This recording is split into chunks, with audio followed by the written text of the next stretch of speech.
Hello, Dr. Sexton here again. I'm going to talk about thoughts a little bit more, but in this case, yes, about positive thinking, but how thoughts affect the food choices you make. I think we can all agree that that's the case. If I'm down and depressed, or if I'm angry, or if I'm anxious, or if I'm stressed, I am going to probably seek out the pleasurable foods, the salty, the sugary, the fatty. Why not a combination of all three?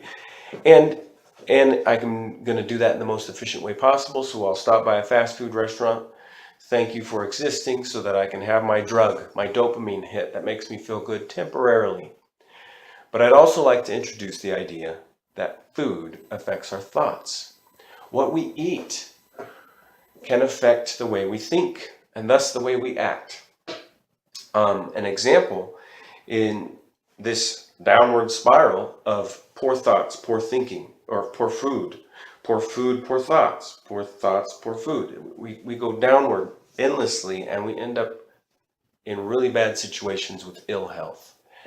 An example of this happening is a friend of mine. She became aware that food, a particular food, sugar, affected her thoughts and desires because when she would have sugar, she had the hardest time controlling seeking out a sex partner for the night. She was just sexually driven after having sugar, and it was dangerous because she would get herself in compromised situations.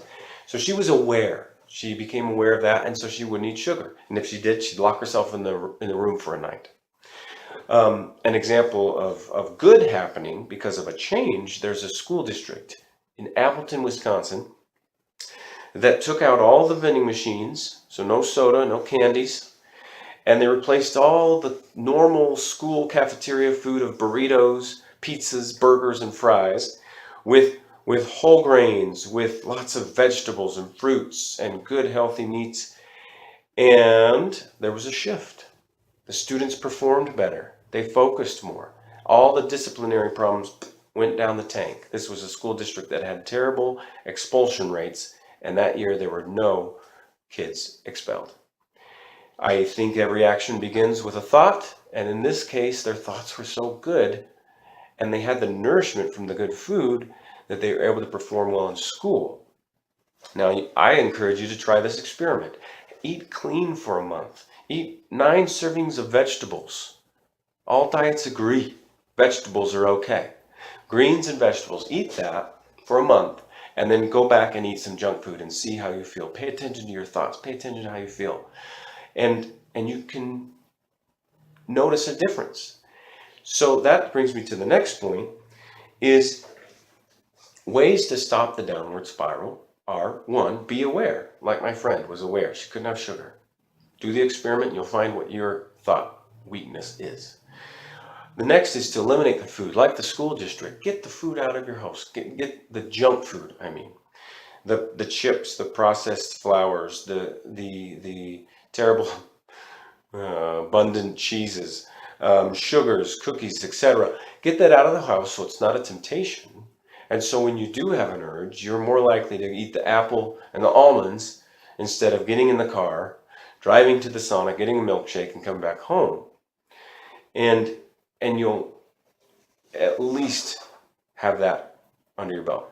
Another way is to exercise. That raises endorphins. It often leads to better food choices. I talked about it last week. Pump up positive thinking. So as you improve your thoughts, you often improve the food choices that you're going to make.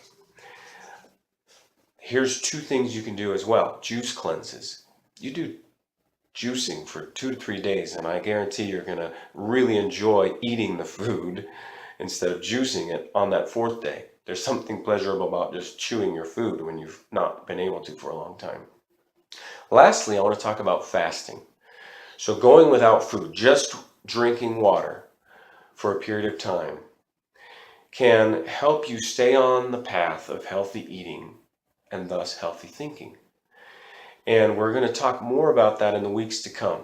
Fasting has so many benefits, cleansing, healing benefits, and I want to introduce that to you in the weeks to come.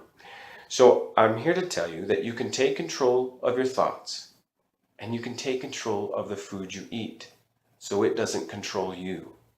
So thank you for listening to this Fred Forum, and we'll talk to you again next week. Have a good one.